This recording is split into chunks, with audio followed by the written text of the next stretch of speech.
The Hidden King, by voice of Sophia. In a small, cold village, a little boy named Ethan Miller lived with his kind-hearted mother, Grace.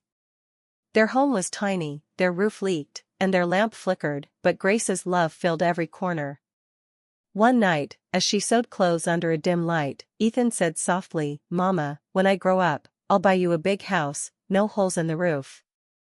Grace smiled and whispered, "We don't need a big house, my boy, just a heart full of dreams." But their peace was shattered when Richard Miller, Ethan's cruel and drunken father, burst into the house. Angry, shouting, and heartless, he accused Grace of holding him back, then struck her and stormed out into the night, leaving them for a rich woman. That night, Grace cried silently, holding her son close as he promised himself he would one day protect her from all pain. Years passed. Grace worked endlessly, washing clothes, cleaning houses, teaching children for a few coins. Ethan helped however he could, selling newspapers, fixing shoes, studying under street lights. When children mocked him for being poor, Grace lifted his chin and said, "Never be ashamed of honesty, my son." Those words became his strength. Through her sacrifices, Ethan earned a scholarship to the city. There, he met Sophia Jones, a beautiful, elegant girl from a wealthy family. Despite their differences, Ethan's kindness and dreams drew her close. They laughed, studied, and slowly fell in love. But when Sophia discovered that Ethan was the son of a poor maid, her heart turned cold. "I can't be with a man who can't even buy me coffee," she said cruelly. Ethan walked away without a word, his heart broken, but his determination unshaken. He left his country soon after, chasing opportunities in faraway lands. Life was merciless at first, long nights, small jobs, constant rejection, but Ethan never gave up. With intelligence, patience, and faith in his mother's words, he built a business empire called King Group. From a small startup, it grew into one of the world's most powerful corporations. The poor boy who once had nothing was now a billionaire. Years later, Ethan returned home quietly, hiding his true identity. He found Grace still teaching children in the same small school, her smile as gentle as ever. Their reunion was filled with tears and laughter. He told her nothing about his success, he only said, "I'll never leave you again, Mama."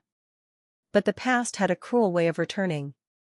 His father, Richard, was back in the same city, now married to Clara Jones, a wealthy woman, and stepfather to Sophia, Ethan's old love.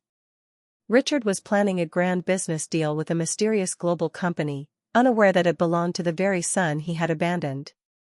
When Richard met Ethan again, he pretended kindness, saying, "Forget the past, son. Join us. Marry Sophia.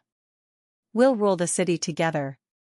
Ethan looked him in the eye and replied, "You left us for money. I left money for love. I won't join you." From that day, a quiet war began. Richard's people spied on Ethan, plotted against him, even tried to harm him. But Ethan and his loyal friend Liam Carter, now the general manager of King Group, turned every move against them. They gathered proof, built traps, and waited for the perfect moment. That moment came at a grand gala, a celebration where Richard and Clara announced their upcoming partnership with King Group. Grace and Ethan attended, dressed modestly. The guests whispered and laughed at Grace's simple clothes.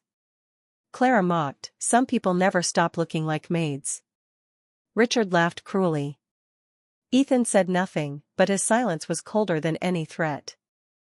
Days later, during the final contract signing, the truth exploded. Cameras flashed, reporters filled the hall. The announcer declared, "Ladies and gentlemen, please welcome the founder and CEO of King Group, Mr. Ethan Miller." The crowd gasped. Richard froze. Sophia's eyes widened in shock. Ethan took the stage and spoke calmly, "This company was built from pain, but powered by love, my mother's love." Then he played video recordings that exposed Richard's lies, Clara's insults, and their plan to steal his company. Live on television, he ended all their deals and stripped them of every opportunity. Humiliated and ruined, Richard ran. His business collapsed, his investors fled, and his crimes were uncovered. The very men he had hired to destroy his son betrayed him, saying, "The king pays more." Police arrested him as his empire turned to dust. Meanwhile, Ethan rebuilt his home into a beautiful mansion for Grace. When she stepped inside, she whispered, "You've given me more than a roof, Ethan." He smiled and said, "No, Mama. You gave me the sky." At the annual gala, Ethan stood before thousands and said, "Behind every success is someone who never gave up on you. For me, that's my mother, Grace Miller." The hall erupted in applause as Grace was honored with the Heart of a King award. That night, under the soft glow of lights, Sophia approached Ethan one last time. "I didn't know who you were." "I'm sorry," she said. He looked at her kindly but firmly. "You didn't love who I was. You loved what I wasn't." Then he walked away, joining Grace on the balcony where snow began to fall. As fireworks lit up the sky, Grace asked, "Do you ever think of your past?" Ethan smiled. "Only to remember how far love can take us." The camera rose into the sky, showing the glowing letters on a tall building, King Group International, born from pain. Built by love. Ruled by heart, and the journey of a poor boy who became a king, not of riches, but of values, courage, and a mother loves.